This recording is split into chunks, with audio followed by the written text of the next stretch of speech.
자, 이제 마지막 시간입니다. 경매 절차인데 잠깐 PPT로 좀 설명을 좀 드리겠어요. 교재에는 이 그림은 없는데 중요하진 않아요. 자, 경매 절차 공부하시면 용어부터 좀 아셔야 돼요. 자, 경매라는 말을 다른 말로 매각이라는 말로 많이 쓰입니다. 매각 부동산, 경매 부동산이죠. 경매하는 날, 매각 기일 이런 식으로. 우리가 입찰한다 하자. 입찰은 다른 말로 매수 신고, 또 다른 말로 매수 신청 이렇게 불러요. 그럼 입찰하는 사람, 매수 신고인, 매수 신청인 이런 식으로 1등 최고가 매수 신고인, 2등 차순위 매수 신고인, 입찰 보증금, 매수 신청 보증 이런 식으로 표현해요.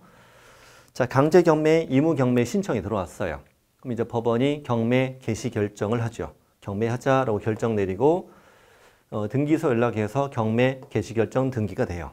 경매 등기가 되면 부동산이 압류되는 겁니다. 이때 압류가 되는 건데 그렇다고 부동산을 매매를 못하는 건 아니에요. 집이 5억이다. 채권 1억 때문에 경매됐어요. 이걸 3억에 싸게 사서 빚을 갚았다. 그럼 경매 취소되는 겁니다. 경매 등기된 부동산도 중개대상물이 될 수 있잖아요. 압류되면 그때부터 일주 이내로 이날까지 배당 요구를 하라라고 공고합니다. 공고. 배당 요구 종기는 한 석 달 정도 주는데 이건 시험에 안 물어보고요. 그 저당권처럼 이미 등기되었고 우선 변제권이 있고 경매로 소멸되는 이런 권리는 배당 요구를 안 해도 됩니다. 배당료 안 해도 되는데 그 대항력 있는 임차인 있죠. 아까 계약력 임차인 같은 경우는 등기 안 됐잖아요. 법원이 존재를 모르니까 이날까지 배당 요구를 해야만 배당해 줍니다. 그래서 압류되면 일주일 안에 이날까지 배당 요구하세요라고 공고하는 거죠. 공고하고 매각 준비하고 준비가 다 끝나면 매각기일 공고, 이날이 경매하는 날이죠. 공고하고 2주 있다가 경매를 실시해요. 이날이 경매하는 날이에요. 매각기일. 이날 이제 최고가 매수 신고인, 차순위 매수 신고인이 나오고요. 이날부터 일주 내로 매각 결정기일에서 판사가 허가, 불허가 결정하는 거죠. 이런 과정으로 이루어져요. 이건 이제 세로질로 보면은 매각기일 공고하고 2주 있다가 매각기일 실시한다고 그랬죠. 매각기일에 매각 실시합니다. 입찰할 때 내는 보증금, 매수 신청 보증이라고 불러요. 매수 신청할 때 내는 보증금, 매수 신청 보증은 최저 매각 가격의 10분의 1이다. 법원이 그 매각 준비하는 과정에서 감정평가하거든요. 감정평가에서 최저 매각가가 1억이다. 그러면 10천만 원을 보증금으로 낸다는 거죠. 이 부동산 입찰하러 온 사람이 10명인데 입찰가는 다 다르겠죠. 내가 입찰가는 얼마든 상관없어요. 상관없이 똑같은 금액을 냅니다. 내가 1억 2천 입찰한다고 1200 내고 이런 게 아니라고요. 최저 매각 1억을 똑같이 내고 1등한 사람을 최고가 매수 신고인, 2등은 차순위 매수 신고인인데 차순위 매수 신고는 본인이 원하면 하는 거예요. 원하면. 최고가 매수 신고인 나중에 대금 납부하지 않으면 차순위에게 기회를 주는 거죠. 매각기일 종료 후 일주 이내로 매각 결정기를 잡고 이날 허가, 불허가 일정하는 것이고 허가 받으면 매수인, 이 최고가 매수 신고인의 이름이 매수인이라고 바뀌는 거죠.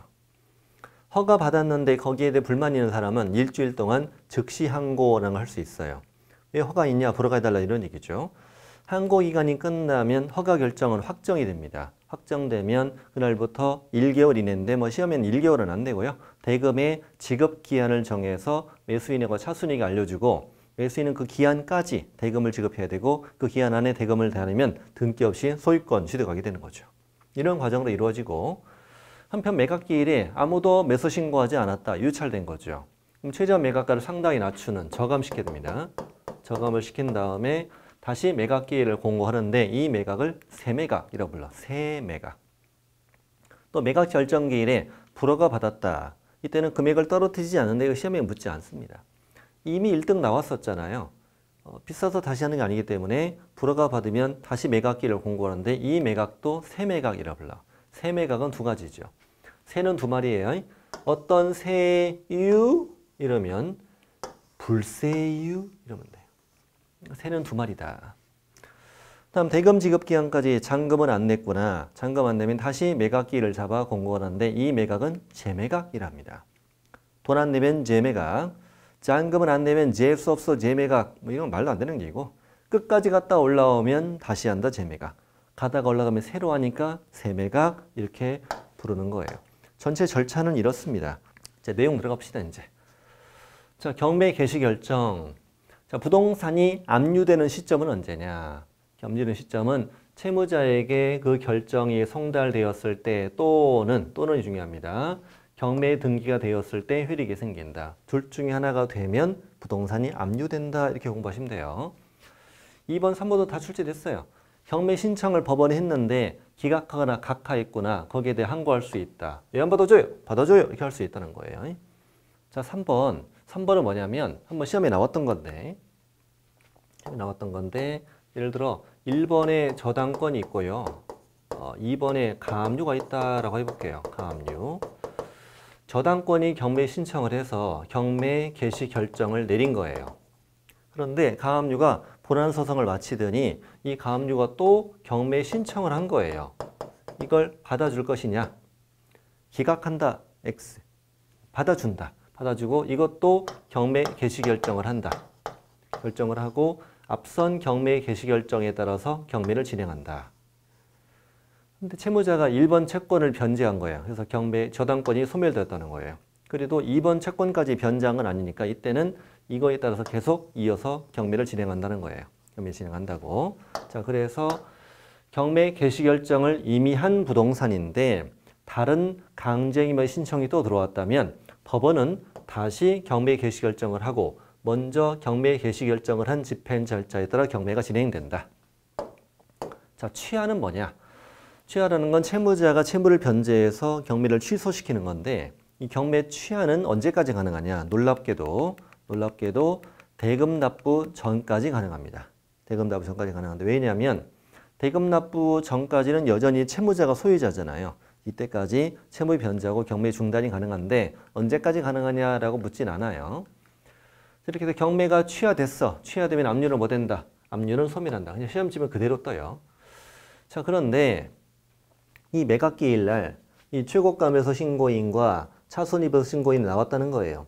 나왔어도 취하는 돼야 안 돼요? 돼요. 취하는 되는데 그때는 저 사람들이 뭘 얻어야 돼? 동의 얻어야 그냥은 못하지. 그 사람 무시하면 안 되잖아. 처음 1등에 받는데.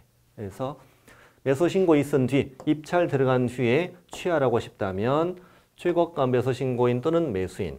최고가 매수 신고인은 허가받은 매수인 되잖아요. 같은 사람이죠. 이자와 차손이 매수 신고인의 동의를 받아야만 그 효력이 생기는 겁니다. 매수 신고 있은 뒤에는 취할 수 없다. 그럼 틀리는 거죠. 틀린 겁니다. 이때도 취하는 가능하다. 경매 취하에 관한 내용이었고요. 사업으로 보면 그대로 떠요. 그래서 경매 개시 결정했다고 쳐요. 경매 결정에서 부동산이 압류됐어 지금. 압류됐으면 그날부터 이제 얼마 이내로 일주 내로 배당 요구 종기를 결정해 공고한다. 배당 요구 종기를 결정해 공고하잖아요. 공고하는데 이거는 압류의 효력이 생기고 일주일 내로 해야 된다. 압류 효력이 생기고 일주일 안에 배당 요구 종기를 정해 공고하는데 이 배당 요구 종기는 뭐 이전으로 첫 매각기일 이전. 이거 외우셔야 됩니다. 첫 매각기일 이전으로 정한다. 자, 배당 요구 종기는 첫 매각기일 이전으로 정한다라고 했어요, 지금. 첫 매각기일 이전으로 정한다라고 했는데 자, 그럼 매각기일 이후로 정하면 안 되느냐 이거지. 예전에는 이때까지 배당 요구 종기 가능했었거든요. 배당 가능했다가 이걸 없애고 이쪽으로 당겼어요. 그 이유가 뭐냐면 자, 1번 임차인이 대항력 주택 임차인 우선 변제권 다 가지고 있어요. 자, 전세 3억이야. 이 부동산의 시가는 한 5억 정도 된다고 쳐보죠. 현재 임차인은 현재 배당 요구를 하지 않아도 되고 해도 되는 상황이죠. 배당 요구를 하지 않는다는 건 내 보증금 전액이 인수되기를 원하지. 사람들이 5억인데 그만큼 낮게 2억에 입찰을 해야 되겠지. 그래야 손해볼 것도 없고 남는 것도 없겠죠. 자, 배당 요구 하겠다는 건 1번으로 다 바꿔 나간다는 얘기잖아. 그러니까 경락인에게 인수될 건 없을 것이고 이때는 아까보다 높게 입찰을 해야 되는 상황이죠. 그러니 이날이 경매하는 날이잖아요. 경매를 하는 날이니까 이날 이후까지 배당 요구 종기를 잡아버리면 임차인이 제대로 된 선택을 해놓지 않으면 어떤 걸 선택할 건지 결정을 안 하면 제대로 입찰할 수가 없게 되는 거죠. 이날 입찰을 제대로 할 수가 없다는 얘기라고요. 그러니 이날 매각기일 이전으로 땡겨서 이때까지 배당 요구 종기를 잡은 거죠. 그래서 첫 매각기일 이전으로 정한다 이 말이야. 그래서 배당요구 종기는 첫 매각기일 이전으로 정한다. 이렇게 다 외우셔야 되고 이것도 출제됩니다. 매각 결정기일까지 배당 요구할 수 있다. X로 문제를 고르셔야 됩니다. 자, 기도 이어서 이제 배당 요구 종기를 잡았고 매각 준비하는 거고 지나가시고 매각기일 공고 그리고 이제 매각기일까지 온 거죠. 매각 방법 몇 가지? 세 가지. 호가 경매 또 기일 입찰, 기간 입찰. 이거 금액을 불러가면서 하는 경매. 정해진 날짜 시간에 하는 거. 기간 입찰은 기간을 주고 입찰하게 하고 기간 끝나면 날짜 잡아서 개찰하는 거죠. 그 기간 입찰입니다. 세 가지 용어를 알면 되고요. 이 세 가지 방법 중에서 집행법원이 정하는 매각 방법에 따른다. 좋아요. 다음 매수 신청하는 사람은 뭐 내야 돼? 매수 신청 보증을 제공해야 되잖아요. 매수 신청 보증을 제공하는데 뭐의 10분의 1? 최저 매각 가격의 10분의 1이다. 매수 신청 가격 X, 매수 가격 역대 가장 많이 나온 지문입니다. 내가 입찰할 가격에 이러면 틀립니다. 입찰했더니 이제 뚜껑을 열었어. 1등 뽑아요. 최고가 매수 신고인. 근데 이거 재작년에 문제 나왔죠. 최고가 매수 신고한 사람이 2명 이상이 나왔다. 이럴 수도 있잖아요. 금액 같은 사람이 금액 같은 3명 나왔다. 그러면 어떻게 한다? 그들만 다시 입찰하게 하여 최고가 매수 신고인을 정합니다. 3명만 다시 입찰. 그럼 다시 입찰할 경우는 예를 들어 1억부터 시작했는데 2억으로 3명 나온 거예요. 그럼 2억부터 시작해야 돼? 1억부터 시작해야 돼? 2억부터 시작해야 되죠. 전에 입찰 가격에 못 미치는 가격으로는 입찰할 수 없다. 당연하죠. 그럼 다시 입찰하는데 셋 중에 한 명이 뭐래요? 있잖아, 내가 랜드프로 공부하는데 어제 배웠어. 우리 다시 입찰하면 가격만 높아지잖아. 우리 다 나가지 말자. 아니 아무리 입찰을 하지 않기로 한 거야. 아무도 안 나가면 추첨합니다. 다 안 나가기로 했잖아. 안 나가고 했는데 이 주변에 애들이 없어. 어디 갔는가? 봤더니 다 와 있네. 그래서 다시 입찰합니다. 또 둘 이상이 다시 최고 가격에 입찰했다. 이때는 추첨으로 정한다. 재입찰은 한 번만. 그 다음에 차순위 매수 신고. 예를 들어 최저 매각가. 최저 매각 가격은 1억이라 합시다. 그러면 매수 신청 보증 얼마네요? 보증은 1,000만 원 되죠. 1,000만 원.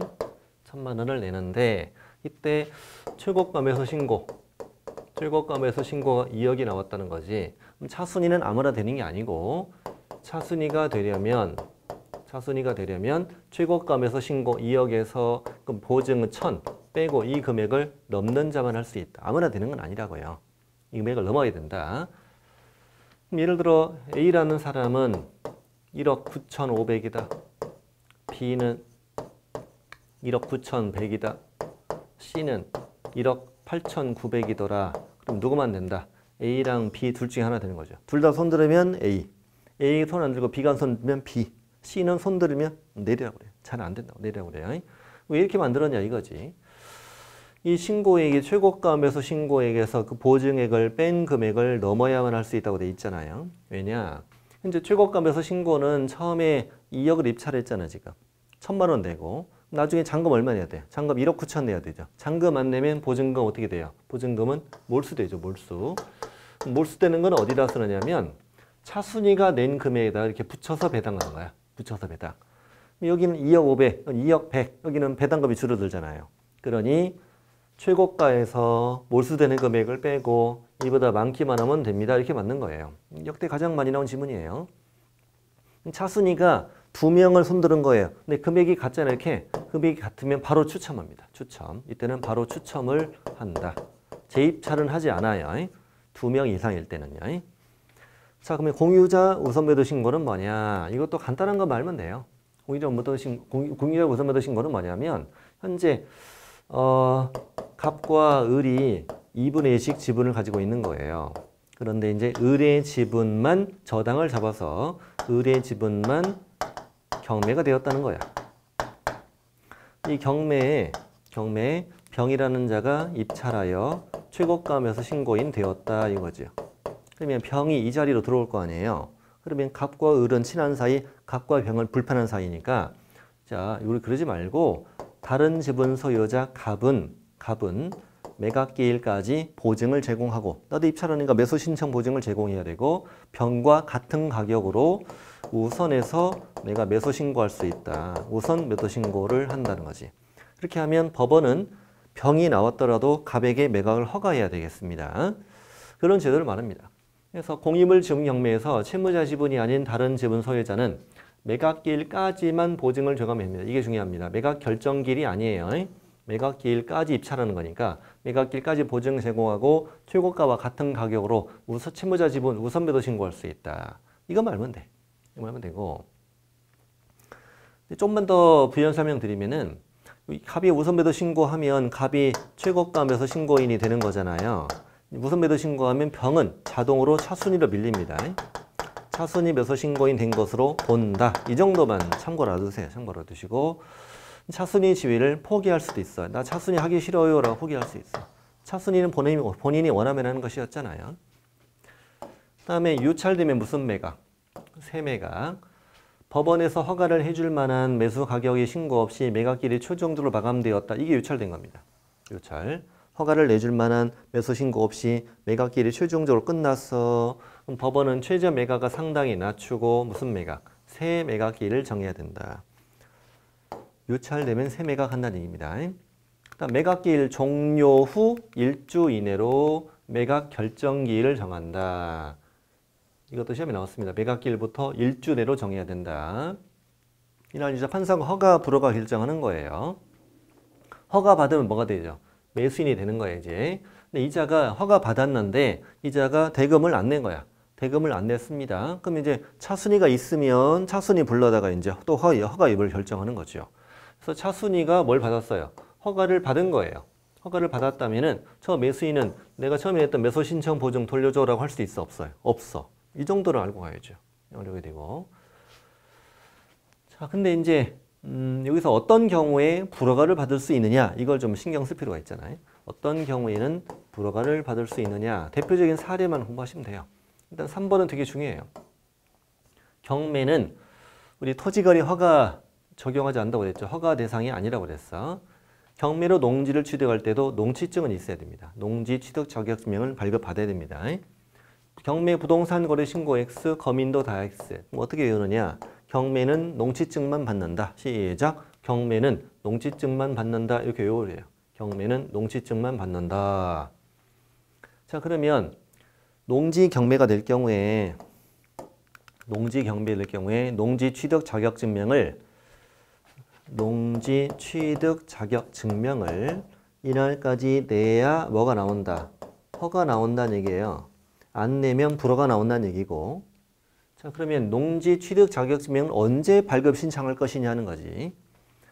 언제 발급 신청할 것이냐? 내가 1등이 되고 아니면 입찰하기 전에. 언제 달라고 그래요? 입찰하기 전에 달라는 게 말이 되나요? 내일 모레 입찰하는데 내가 1등이 될 것 같으니까 미리 좀 달라고 그래? 말이 안 되잖아요. 일단은 뭐가 돼야죠? 1등은 돼야죠. 1등은 되고 이렇게 최고가매수 신고인이 된 후 언제까지? 매각 결정기일까지 농취증을 제출해야 허가 나오는 거예요. 허가 나오는 거고 이게 되게 중요해요. 입찰할 때 낸다 X. 매수 신고 시 제출해라 X가 정답이 3번이나 나온 겁니다. 3번이나 출제된 겁니다. 자, 이렇게 기억하시자. 경매는 농취증만 받는다. 경매는 농취증만 받는다. 그 다음에 입찰할 때 내는 것이 아니다. 이 정도. 다음, 최고가 매수 신고인이 된 사람이 부동산을 매수할 능력이나 자격이 없는 사람이었습니다. 이렇게 부동산을 매수할 자격이 없는 사람인 경우에는 능력이 자격이 없고 자격이 없는 사람인 경우에는 매각을 허가하지 않고 세매각, 그렇죠. 불허가 나오는 거죠. 대표적인 불허가 사유를 보신 겁니다. 채무자 입찰하는 건 말이 안 되죠. 이따가 이거 또 나와요. 재매각은 대금 안 내서 다시 하는 거죠. 재매각에서 전 매수인은 입찰이 안 됩니다. 안 됩니다. 이렇게 해서 이제 매각 결정기일에 허가받았고 허가받은 것에 대해서 항고할 수 있다는 겁니다. 허가 결정에 항고 가능한데 이 항고가 들어가면 경매가 지연될 거 아니에요. 그래서 항고 보증금이라는 걸 공탁하게 돼 있다는 거죠. 항고 남발 방지를 위해서 허가 결정에 항고할 사람은 보증으로 매각대금 10분의 1만큼의 금전 또는 유가증권을 공탁하게 돼 있다. 매각대금입니다. 여기를 최저 매각가 이러면 X라는 거 주의하시고 그러면 최저 매각 가격 10분의 1은 매수 신청 보증, 항고 보증금은 매각대금 10분의 1입니다. 매각대금 10분의 1. 다음 대금 납부. 항고 기간이 끝나서 허가 결정이 뭐 됐어? 확정됐으면 대금의 지급 기한, 대금 지급기한을 정하고 이를 매수인과 차순위에게 통지해 줍니다. 그리고 매수인은 대금 지급 기한까지 대금을 지급해야 되겠습니다. 기일에 왜 틀렸나요? 기일이 아닙니다. 예전에 이랬다가 개정된 거라고요. 이제 7월 30일까지지 7월 30일에가 아니라는 거죠. 이것도 알아야 돼요. 7월 30일까지니까 7월 15일 날 내도 돼요. 아무 때나 됩니다. 그 안에 아무 때라도 매각대금을 다 냈을 때 매각이 목적인 권리를 취득한다는 말이 소유권 취득한다는 말입니다. 소유권 취득한다. 다음에 매수인이 대금을 다 냈어. 매수인이 대금을 다 내면 차순위는 더 이상 매수 책임이 없게 되겠지. 그리고 주의할 점, 그때 매수 신청 보증을 돌려줄 것을 요구할 수 있습니다. 여기서 이제 주의할 점이 있는데 여기 매각길로 올라가 볼게요. 매각길이 경매하는 날이잖아요. 총 10명 입찰한 거야. 10명 입찰. 1명 입찰이고, 자, 최고가 매수 신고인도 뽑았고, 차순위 매수 신고인 1명 뽑았어, 지금. 그럼 이 2명을 빼고 나머지 8명은 처음에 냈던 보증금 언제 돌려받지? 매각기일이 종결되면 최고가 차순위 빼고 나머지 사람들은 즉시 매수 신청 보증 돌려줘라고 요구할 수 있는 거지. 그럼 차순위는 매각기일 종결됐을 때 보증금을 돌려받는 게 아니라 차순위는 언제? 차순위 매수 신고인은 이때 매수인이 언제 대금을 납부했을 때 매수 신청 보증을 돌려줄 걸 요구할 수 있다는 말이에요. 그래서 대금을 납부했을 때인데 이것이 어떻게 하면 틀리냐면은 매각기일이 종결된 때, 그럼 틀립니다. 매각기일 종결된 때 돌려받는 게 아니야. 매수인 대금을 다 내서 소유권 취득할 때 돌려받는 거다. 다음 재매각. 매수인이 대금 지급 기한까지 의무를 완전히 이행하지 않았습니다. 차순위가 없습니다. 이때는 재매각 실시합니다. 돈 안 내면 재매각. 재매각에서는 종전에 정했던 최저 매각 가격과 그 밖의 매각 조건을 그대로 적용하니까 그게 안 떨어진다는 거죠. 또 재매각에서 전 매수인은 매수 신청이 안 된다. 다 시험이 중요합니다. 매수 신청 보증 돌려줘라고 요구할 수 없게 되는 거죠. 전부 다 시험 지문이에요. 자, 소유권 취득했고 이제 배당하고 등기하고 이제 부동산 인도받는데 인도 명령 신청이라는 게 있죠. 인도 명령이라는 것은 자, 점유자가 대항할 수 없는 자예요. 근데 합의가 안 돼. 합의가 안 돼도 그달 상대로 소송을 하는 것은 시간 낭비, 돈 낭비잖아요. 이왕 법원 경매니까 법원에 인도 명령을 신청하면 별도 소송 없이 바로 가려주겠다는 거죠. 인도 명령 결정문을 점유자에게 보내주겠다는 거죠. 그 대신 대금을 내고 얼마 이내? 6개월 이내만 신청합니다. 신청하면 법원은요. 채무자와 소유자와 부동산 점유자에게 부동산을 매수인에게 인도하라고 명령을 내려줍니다. 다만 점유자가 매수인에게 대항할 수 있는 권한을 가지고 점유한다면 당연히 인도 명령을 내주지 않습니다. 그 자 상대로 정말로 내보내고 싶다면 소송해야 되는 거죠. 대항할 수 없는 자를 대상으로 들어왔을 때만 인도 명령을 내준다 이 말입니다. 6개월만 기억하면 돼. 인도의 6월 이렇게 기억하시면 돼요. 자, 경매 절차 보셨고 권리 분석은 이 그림만 아시면 돼요. 이 그림만.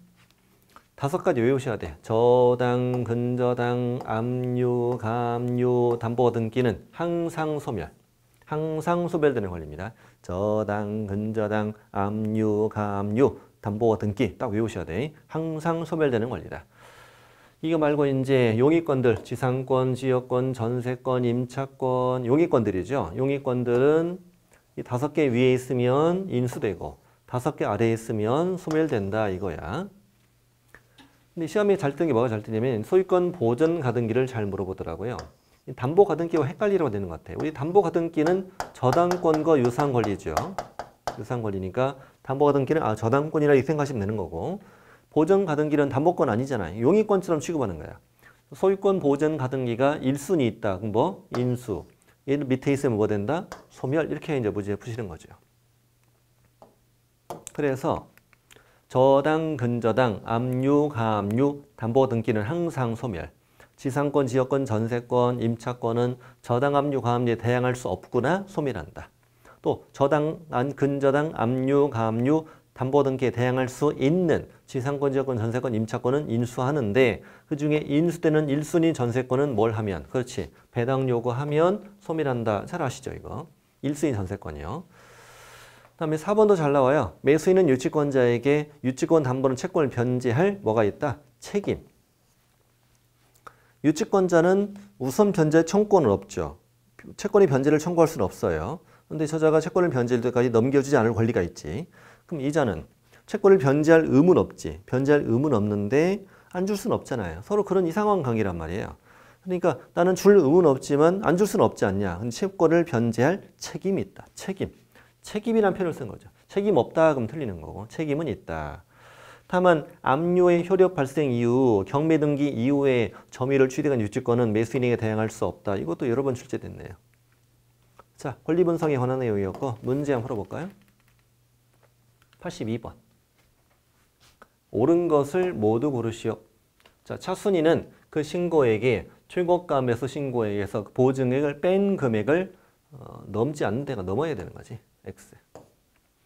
자, 매각 허가 결정이 확정되어 대금 지급 기한의 통지를 받으면 매수인은 그 기한까지 대금을 지급해야 한다. 정확하네요.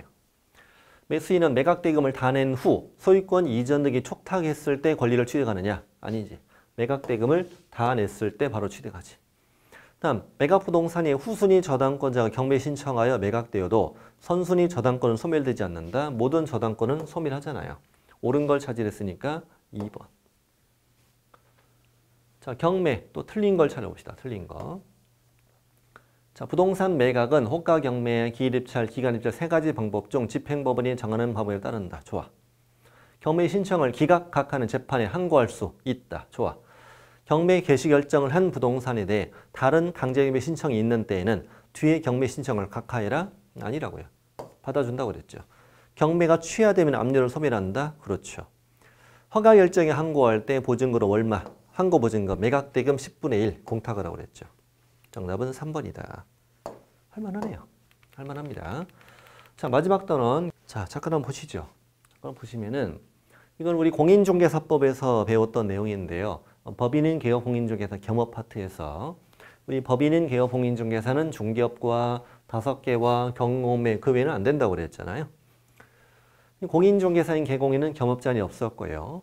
아저씨는 경공매 빼곤 다 됐었잖아, 우리. 됐었는데 자, 근데 이제 경공매 쪽을 보면은 경매, 권리분석 알선, 또 경매, 매수 신청이나 입찰 신청의 대리, 또 공매, 권리분석 알선, 공매, 매수 신청, 입찰 신청 대리 4개 할 수 있는데 이 중에서 뭘 하려면 경매 대리, 경매, 매수 신청, 입찰 신청 대리를 하고 싶다면 대법원 규칙이 정하는 요건을 갖추어 지방법원 가서 등록을 해야 되죠.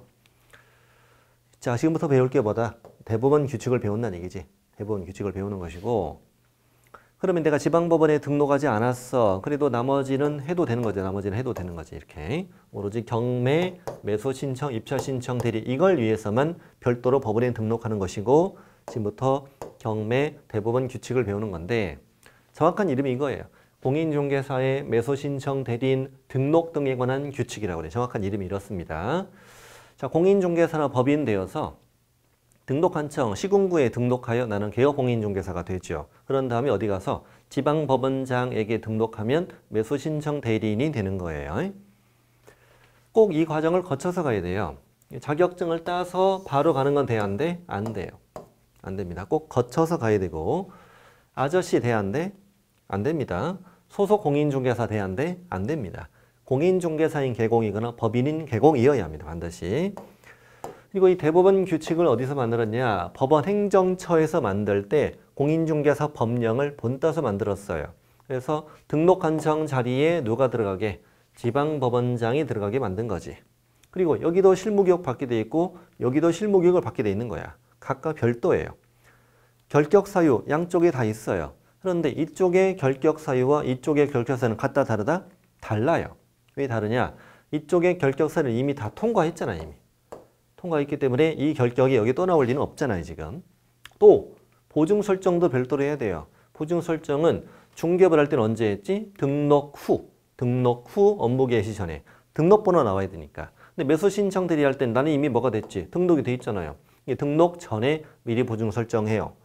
그러니 등록 기준 X, 등록 기준 O. 등록 기준이 뭔데? 등록 신청 전에 내가 미리 갖출 요건을 말하잖아요. 그러니 보증은 중개사무소 개설 등록 기준은 아니지만 매수 신청 대리인 등록 기준이다. 뭐 이런 것들 배우게 될 거고, 또 중개업에 시도지사나 국장 나오잖아요. 이 자리에는 법원 행정처장이 등장해요. 예를 들어 중개업 실무교육은 누가 실시? 시도지사가 실시. 경매 실무교육 법원 행정처장.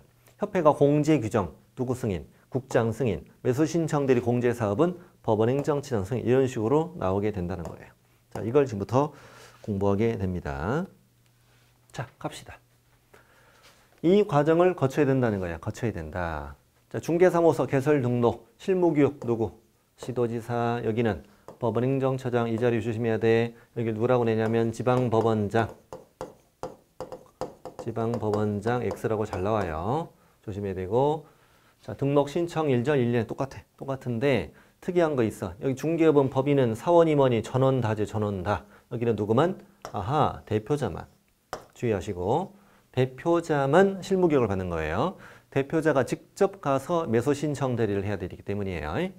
또 하나 보증 설정 중요하죠. 여기는 언제? 등록을 하고 업무 개시 전에. 여기는 대리 등록 신청 전에 미리 하는 거니까 2번이 별표. 보증 설정은 중개사무소 개설 등록 기준은 아니지만 매수 신청 대리는 등록 기준이다. 이런 거 조심하고요. 자, 등록 요건. 공인중개사인 개공이거나 법인인 개공이어야 합니다. 그러니까 여기 있는 것처럼 공인중개사 자격증이 있더라도 중개사무소 개설 등록하지 않고는 대리인으로 등록을 할 수 없으니까 X가 되는 거죠. 소공도 대리인으로 등록을 신청할 수 없으니까 X. 되게 잘 나오는 지문입니다. 즉 경매 실무교육 별도, 보증 설정 별도로 하라 이거야. 자, 됐고 이제 결격 사유. 이것도 시험에 나왔어요. 매수 신청 대리 결격 사유는 중개사무소 개설 등록 결격 사유와 서로 다르다. 다른데 그래서 한 가지 좀 짚어드릴 것은, 여러분 개공이가 중개업을 폐업한 거예요.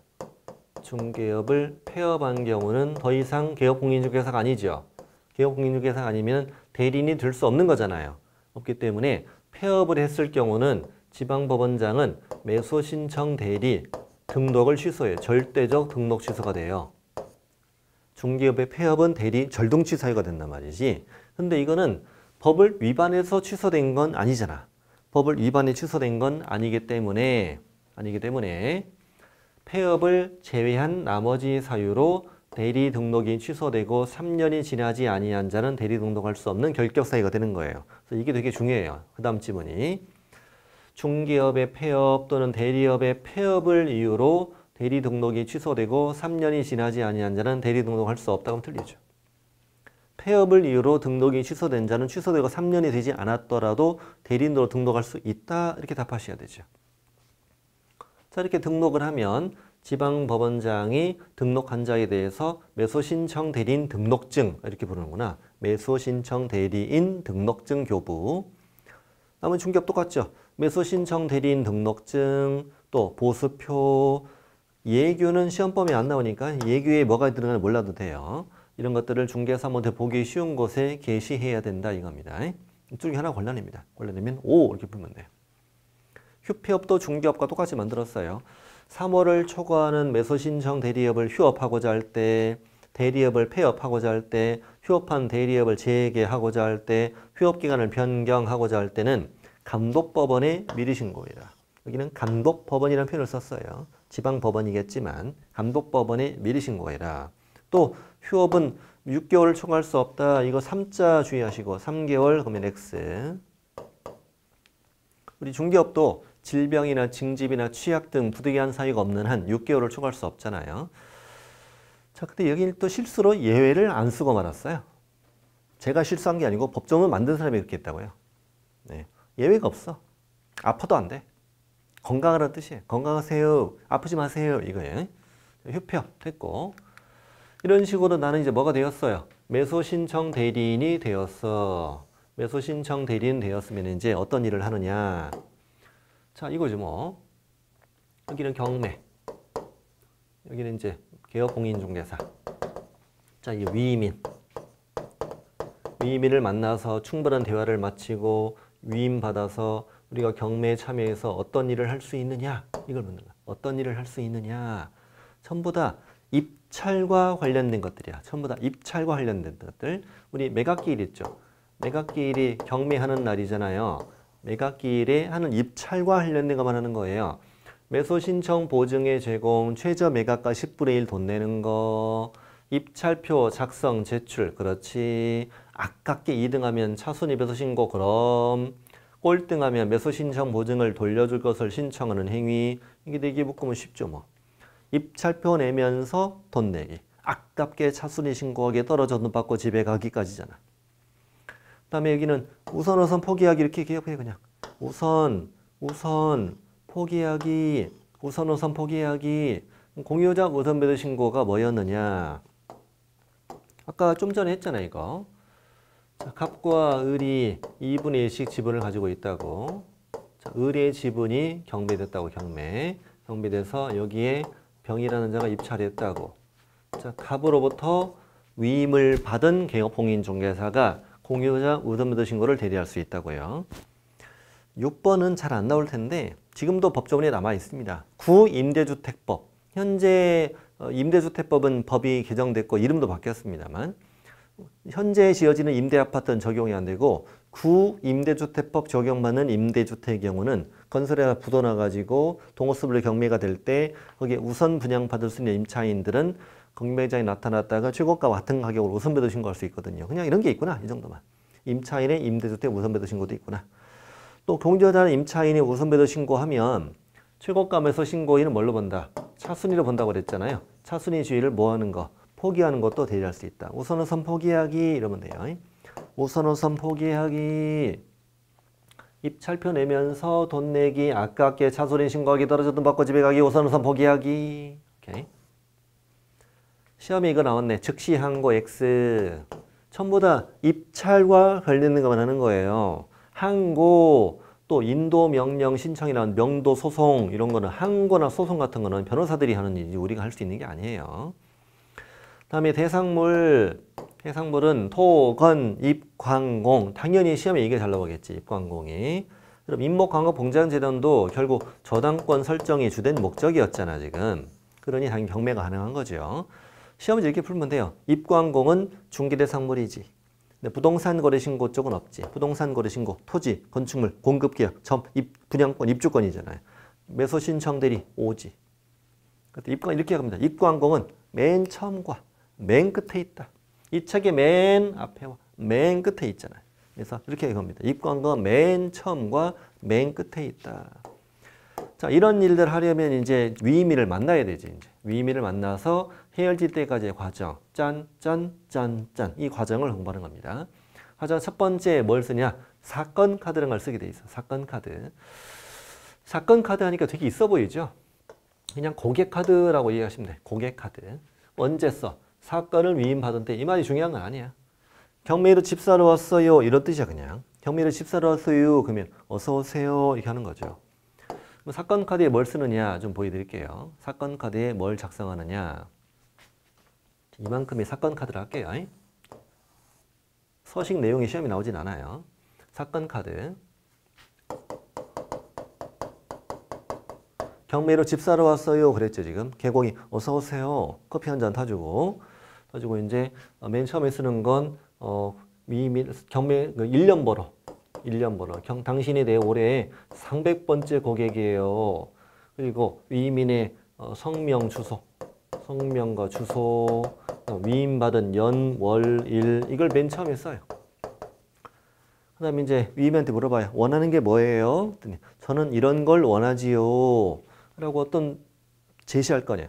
내가 원하는 건 아파트 원하고 가격은 이 정도, 지역은 여기, 면적은 어느 정도, 이 정도 원해요. 라고 얘기하잖아. 그럼 개공이는 알맞는 물건을 골라야지. 골라서 확인 설명하겠지. 설명했더니 마음에 든대.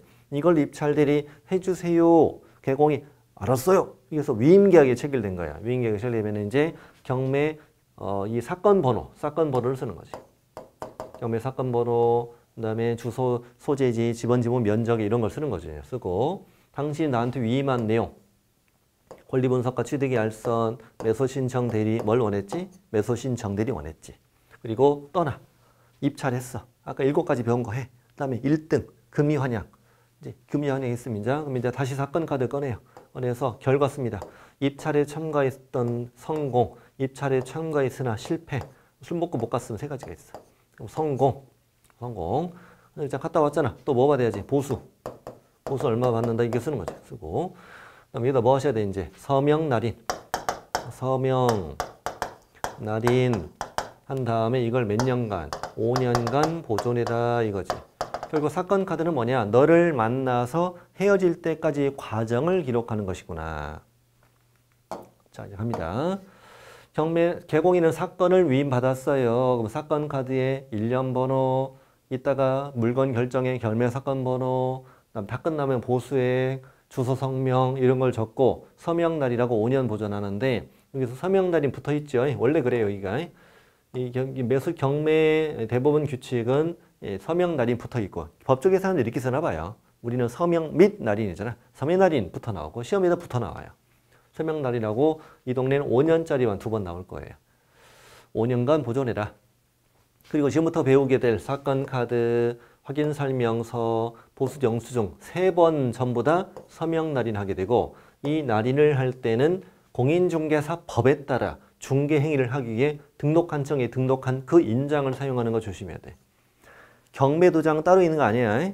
왼쪽 주머니 중개도장, 오른쪽 주머니 경매도장이 아니야. 아니고 별도의 도장을 등록하는 게 아니라 중개 행위를 위해 등록했던 인장을 계속 사용한다는 거야. 이렇게 해서 이제 개공이가 개업공인중개사가 위임이를 만났어. 만나서 이제 어디까지 왔냐면 경매로 집 사러 왔어요. 어서 와. 어서 와. 그래서 이제 일련 번호 그리고 주소 성명 위임받은 여론을 썼지. 이렇게 물어보죠. 원하는 게 뭐예요? 저는 이런 걸 원해요 라고 얘기할 거 아니에요. 그게 이제 이겁니다. 개공이가 매수 신청 대리를 위임받았습니다. 이 말은 저는 이런 걸 원해요 라고 의뢰받았다는 거야. 원하면 물건을 골라서 성실 정확하게 확인 설명하고 근거 자료를 제시하라. 그럼 뭘 설명할 것이냐? 설명상 3개 외워야 돼. 권리관계, 또 경제적 가치, 매수인이 부담해야 할 사항 3가지. 외우는 방법은 남자친구 이름은 권리, 여자친구 이름은 경아, 경제음 이상하잖아. 경아 이렇게 다시 남친은 권리, 여친은 경아. 둘이 결혼했거든. 결혼했는데 딸을 낳은 딸이 그렇게 부담스럽게 생겼어. 딸은 부담.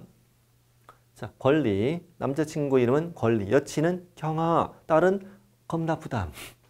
3가지를 설명하고 근거자료 제시하라. 이렇게 확인 설명했더니 마음에 든대. 입찰 대리 해주세요. 알았어요. 라고 무슨 계약 체결? 아하, 위임계약에 체결되었구나. 위임계약에 체결되었어. 이렇게 위임계약에 체결되었으면은 내가 확인 설명했던 걸 서면 작성, 확인 설명서 작성해라. 또 서명 날인, 그렇지. 또 교부도 해야지. 사건 카드에 철해서 5년간 보존. 그렇죠. 사건 카드 확인 설명서 빵 찍어서 5년, 2개 다 5년입니다. 우리 중개대상물 확인 설명서 3년이잖아요. 여기는 5년. 그리고 그대는 떠나라. 개공 그대는 입찰하러 떠나라. 그래서 이제 거기 가서 대리행위하는 방법. 대리행위할 때 당연히 대리권을 증명하는 문서를 내야지. 대리인이니까요. 그럼 당연히 위임인 본인으로부터 뭘 받아내라. 인감증명서가 첨부된 위임장 받아내야 되죠. 그리고 나는 지방법원에 등록한 자다라는 걸 증명해야 되잖아. 그러니 대리인 등록증 사본까지 내시면 돼요. 그런데 같은 날 같은 장소에서 아까 우리 배웠던 7가지 행위를 동시에 할 때는 한 번만 내도 되겠지. 입찰표 내고 보증도 같이 내잖아. 그날 차순위 하잖아. 그날 차순위 매도 신고하잖아요. 한 번만 내도 되는 거죠. 꼴등했어. 그날 돈 받고 더 집에 가잖아. 우선 매도 신고도 그때 하잖아요. 같은 날 같은 장소일 때는 한 번만 내는 것으로 가름할 수 있고. 그러면 같은 날이지만 다른 장소면 또 내야죠. 같은 장소라도 다른 날일 땐 또 내야 됩니다. 다른 날은 또 내야 돼요. 같은 날 같은 장소일 때만 한 번만 내는 겁니다. 자, 다른 날 갔는데 저예요 이러면 안 되죠. 저예요. 누구? 이렇게 되는 거죠. 다른 날 가면 네가 당시 누군지 알아요. 같은 날 같은 장소에서 한 번만 내는 걸로 가름할 수 있다고요. 다른 날 할 수 있습니다. 다른 날 하는 게 뭐냐면 지금 입찰표 냈지. 입찰표 내고 보증도 제공했죠. 지금 제공했고 그 다음에 그날 내가 차순위 매수 신고를 한 거야. 2등 한 거지 지금. 입찰표 제출, 작성 제출, 매수 신청, 보증 제공, 그날 차순위 매수 신고할 때 한 번만 내도 되는 거잖아. 한 번만 내는 걸 가름할 수 있지 않습니까? 내가 차순위가 됐어 지금. 차순위가 됐는데 최고가 매수 신고인이 매수인 되더니 이자가 대금을 낸 거야. 대금을 냈으면 이 차순위 매수 신고인은 이때서야 매수 신청 보증을 돌려줘라고 돌려줄 것을 요구할 수 있잖아요. 돌려줘라고 요구할 수 있지 않습니까? 이게 다른 날이잖아 지금. 이 매수 신청 보증을 돌려줄 것을 신청하는 행위. 다른 날이잖아. 이게 다른 날. 차순위 이때 돌려받을 때 개공이가 대신 갖다 받으러 가는 거잖아 지금. 내 돈이야? 남의 돈이지. 받으러 가는 거잖아. 이때 또 내야 돼 안 내야 돼? 내야지. 저예요. 그러면 안 된다 이거. 저번에 다녀갔잖아요. 그러면 안 된다고. 자, 그래서 같은 날 같은 장소에서 한 번만 가름할 수 있다. 자, 그리고 법인은요. 대표자가 직접 입찰 대리를 해야 되는 거예요. 그러니 대리권을 증명하는 문서 이거에다가 추가로 대표자의 자격을 증명하는 문서를 추가로 내야 됩니다. 시험이 아직 안 나왔습니다. 3번은 참 여러 번 나왔네요. 개공이가 대리 행위할 때는 매각장사라 집행법원에 직접 출석해야 돼요. 직접 출석. 개공이가 직접 나가서 행위를 해야 된다는 거예요. 소공 대리 출석 X, 보존 대리 출석 X입니다. 개공이 직접 출석. 해서 드디어 1등하고 왔지. 돈 받아야지. 예규에서 정한 보수표 범위 안에서 보수를 받아요. 이때 보수 이외의 명목으로 돈이나 물건을 받거나 예규에서 정한 보수 이상을 받으면 안 돼요. 예규는 시험 범위가 아니라서 보수가 얼마인지를 정확히 안 물어봐요. 2, 3, 4번이 중요합니다. 개공인은 보수표와 보수를 언제 설명해야 돼? 위임계약 전에 심사숙고라고요. 입찰 대리 해주세요. 그때 개공이 알았어 하고 떠나면서 500이야 그러면 놀래고 가지 말라고 할지도 모르잖아. 그러니 위임계약 전에 미리 설명, 심사숙고라고. 위임계약 전에야 전에 중요한 얘기가 때 이러면 안 돼. 위임계약을 체결한 때가 아니야. 위임계약 전에.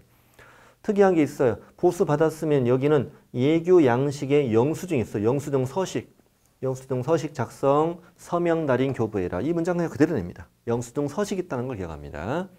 그다음 지급 시기는 중개 보수와 같아요. 지급 시기는 매수 신청인, 의뢰인입니다. 대리인, 개공 둘 간에 약정이 있으면 약정이 우선화돼. 약정이 없을 땐 매각 대금 지급 기한일 잔금대로 하는 거지. 그럼 약정에 따라 매각 결정 기일로 할 수도 있는 거죠. 그래서 만나서 효지가 이 페이지가 되게 중요하고요.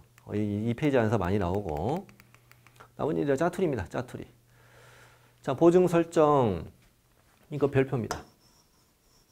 자, 대리인이 되고자 하는 개업공인중개사는 손해배상 책임을 보장하기 위하여 보증법이나 공제가입이나 공탁을 하라. 대리인이 되고자 하는 개공. 미리 하라는 얘기잖아. 미리 하라니까 대리인이 되고자 하는 개공.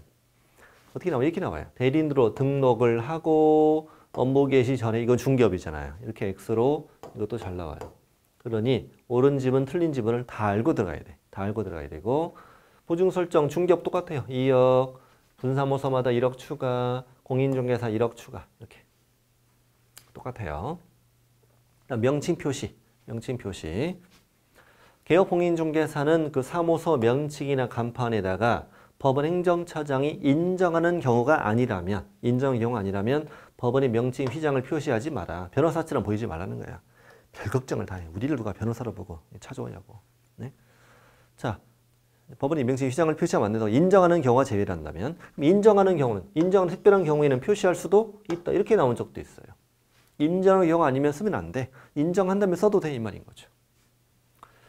이제 행정처분이 최근에 이제 나오기 시작하고 있어요. 부담되지만 해야 됩니다. 절동취. 자, 지방법원장은 매수신청 대리 등록을 반드시 취소해야 되는 사유잖아. 매수신청 대리 등록을 반드시 취소하는 사유. 일단 4개 묶어보죠. 중개사무소 개설 등록의 결격 사유가 되었다면은 중개업의 절동치가 될 예정이죠. 자, 폐업 신고했으면 개공이 아니니까요. 중개업 폐업, 대리업 폐업. 다음 자격 취소, 당연하지. 중개업의 등록 취소가 될 거잖아. 여기는 중개업의 등록이 이미 취소됐네. 네 가지는 좀 상식적입니다. 중개업 결격, 폐업, 그 다음 자격 취소, 중개업 등록 취소. 당시, 중요합니다. 등록 당시 등록 요건을 갖추지 않았던 경우, 등록 당시 결격이 있었던 경우라면 현재 등록이 안 됐어야 되죠. 왜 등록이 됐냐? 그 당시 결격이 등록 요건을 갖추지 않았지만 갖춘 것처럼 결격이 있었는데 결격이 없는 것처럼 꾸몄다는 얘기잖아요. 그 당시 결격이 있었던 것이 그 당시 요건 못 갖춘 것이 지금 밝혀진 거니까 이거는 일종의 부정 등록이죠. 부정한 방법으로 등록했다라고 이해하시면 되잖아요. 그럼 당연히 절동치죠. 근데 등록 후 요건을 갖추지 않게 되거나 등록 후 결격이게 되면 임등치니까 조심해야 되겠네. 당신은 절동치여 이렇게 외워요. 당신은 절동치여. 네, 후는 임등치죠. 여러분 문제 낼 때 절동치가 아닌 걸 찾아라 그럼 답이 뭐예요? 임등치잖아. 이렇게 내기도 하지만 이렇게 내기도 하죠. 등록 후 등록 요건을 갖추지 않게 된 경우 등록을 취소해야 한다. X 이렇게 되는 거잖아 이게. 이렇게 내기도 하니까 중개업에서. 여기도 그렇게 되겠지 뭐. 절동치 아닌 걸 찾아라 이렇게 내거나 절동치 다 골라라 여기 있는 거 고르면 되지 뭐.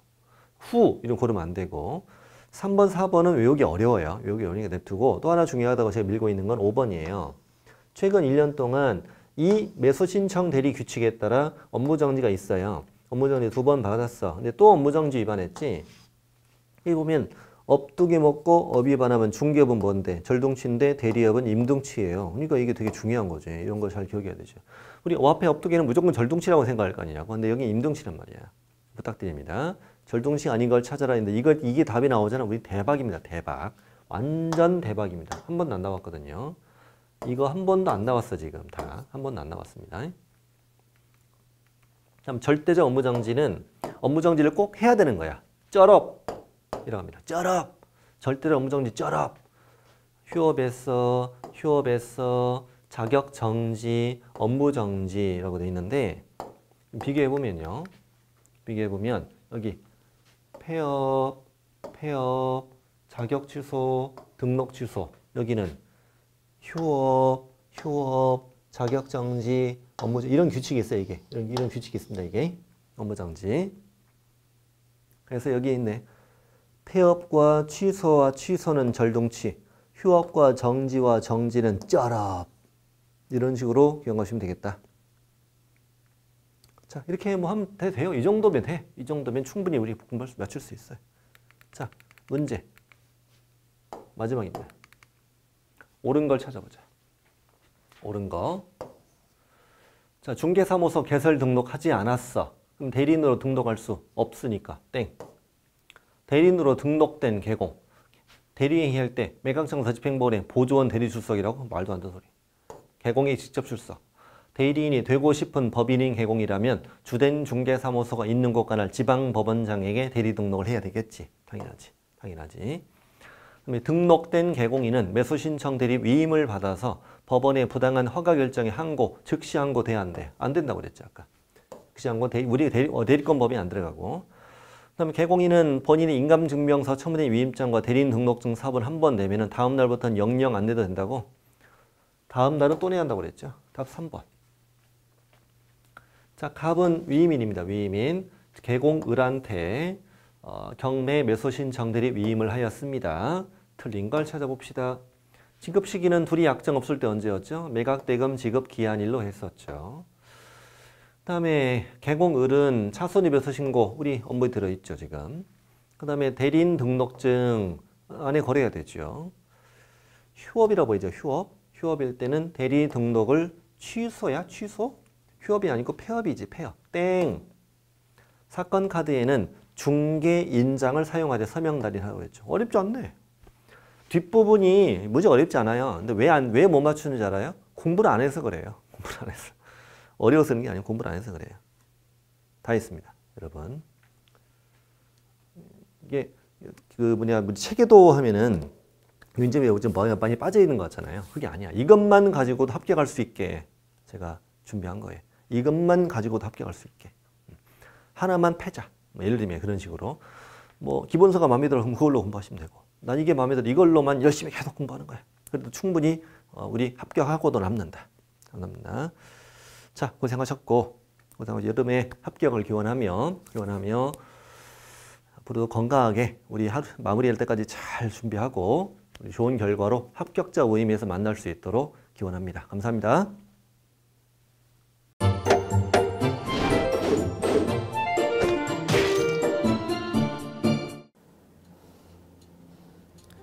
안녕하세요.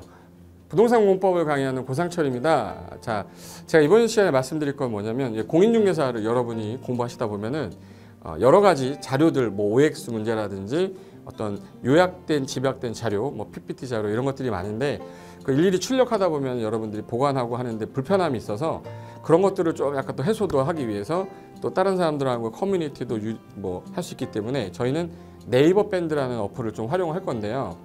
그 네이버 밴드에다가 자료를 올려놓은 거를 내가 다운을 받고 내가 보는 방법에 대해서 알려드릴 테니까 이 부분에 대해서 제가 시작하는 거 똑같이 따라 하시면 설치부터 사용 방법까지 말씀드릴 테니까 그대로 따라오시면 됩니다.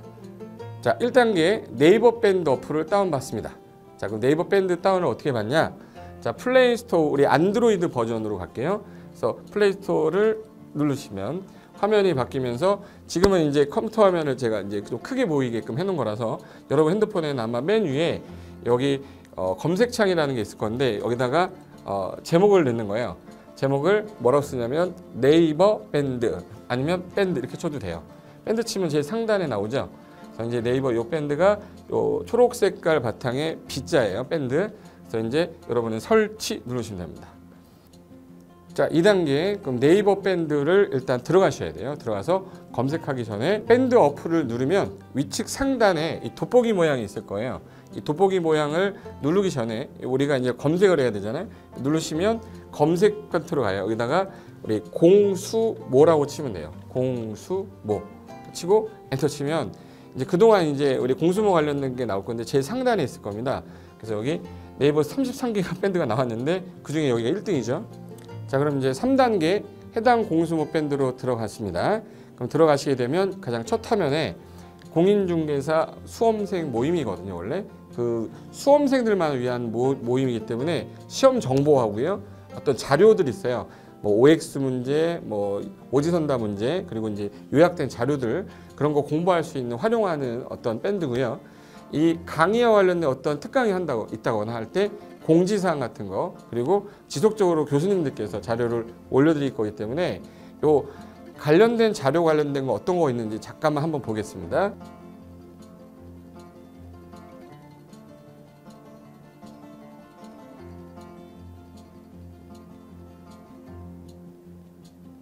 자, 그러면 4단계로 갈게요. 또 다른 꿀팁 하나 말씀드리겠습니다.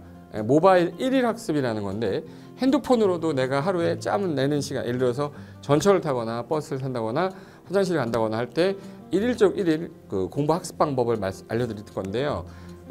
메인 화면에서 위로 좀 올라가면은 모바일 1일 학습이라고 나올 거예요. 여기 있습니다. 모바일 1일 학습이라고 해서 시험 과목에 따른 문제가 나올 거예요. 그러면 여기를 올리시면은 여러분이 이제 그 시간 안에 이 문제에 대한 것을 읽어본 다음에 여기서 정답과 해설은 바로 보여지면 이거는 암기가 돼버리기 때문에 정답 해설은 맨 밑에 안 보이게 숨겨놨어요. 그래서 현재 밑으로 쭉 내리면 인지에 가서 쭉 내리면 요때 답이 나와요. 댓글이라는 게 있어요. 내가 쓴 거는 내가 확인할 수 있잖아요. 그래서 요 댓글 표시 보시면은 이런 거는 표정 좋아요 한번 눌러주는 거예요. 예. 그럼 여기서 내가 좋아요 그러면서 뭐 선생님 사랑해요 해도 되고, 좋아요 이런 거 눌러주신 다음에 그 다음에 밑으로 가면 이제 댓글을 쓸 수 있어요. 그래서 정말 궁금한 부분에 대해서 댓글 남겨주시면 확인이 되는 경우에 바로 답글을 올릴 수 있게끔 실시간으로 할 수 있을 것 같습니다. 자, 지금까지 과정과 같이 공수모 밴드예요. 공인중개사 수험생 모임 밴드를 줄여서 우리 공수모 밴드라고 하는데, 이렇게 가입하시면 여러 가지 자료들 업데이트되는 거, 개정되는 부분 신속하게 받아들일 수 있기 때문에 아마 여러분 학습하는데 도움이 많이 될 겁니다. 그래서 꼭 가입하셔서 좋은 자료도 받고 매일매일 학습하시면서 도움 되셨으면 좋겠고요. 자, 여러분의 합격을 진심으로 기원하겠습니다.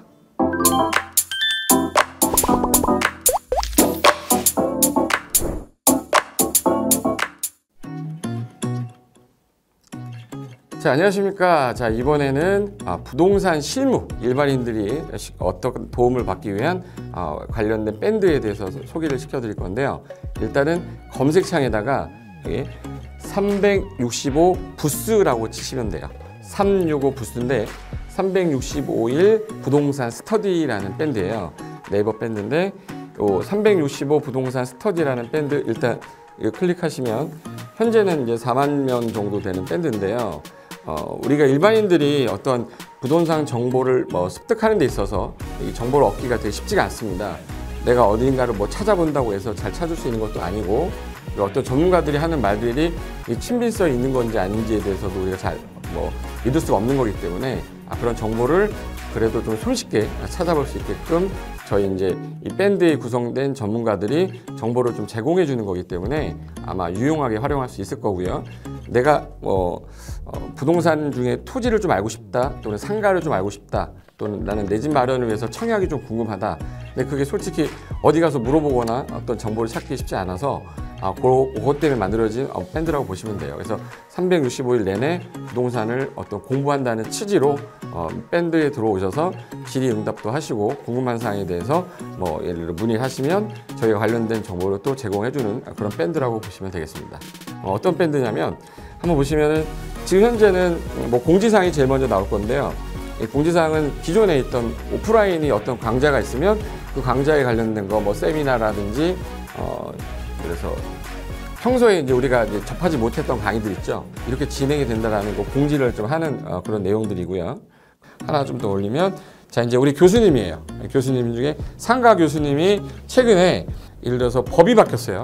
법이 바뀌게 되면 최근에 바뀐 법이 이러한 바뀐 법이 있으니 중개업을 한다거나 투자를 할 때 좀 유의해서 알아보시면 좋겠습니다라는 거를 올려놓을 거예요. 기존에 올려놓은 자료가 있으면 또 찾아보시면 되는 거니까 이렇게 해서 계속 밴드에서 소식을 받으시면 실전에 굉장히 도움을 많이 받을 거라고 예상합니다. 부동산 관련된 내용 중에서 하나 더 보시면 이제 랜드프로에서 직접 우리 프로그램 만들고 있어요. 그래서 부동산 까발리기, 부동산 부티크 이런 TV 관련돼서 부동산 팁 있죠. 예를 들어서 청약을 받아야 되냐 말아야 되냐, 지금 강남권 아파트를 투자해야 되냐 말아야 되냐, 이런 정보를 쉽게 여러분들이 접하지 못하기 때문에 그런 관련된 것들을 시대에 맞게 흐름에 맞게 부동산 시장이 이제 요동치면 내가 지금 집을 팔아야 되냐 사야 되냐 그런 것들에 대해서 신속하게 정보를 들을 수 있는 밴드니까 시간이 나실 때마다 자주 들어오시고 저도 자주 들어가서 좋은 정보 남겨드릴 테니까 자주 들어오시기 바랍니다. 저는 부동산 공법하고 부동산 토지 투자를 강의하는 고상철이었습니다. 자주 밴드에서 뵙도록 하겠습니다. 자, 수고하셨습니다.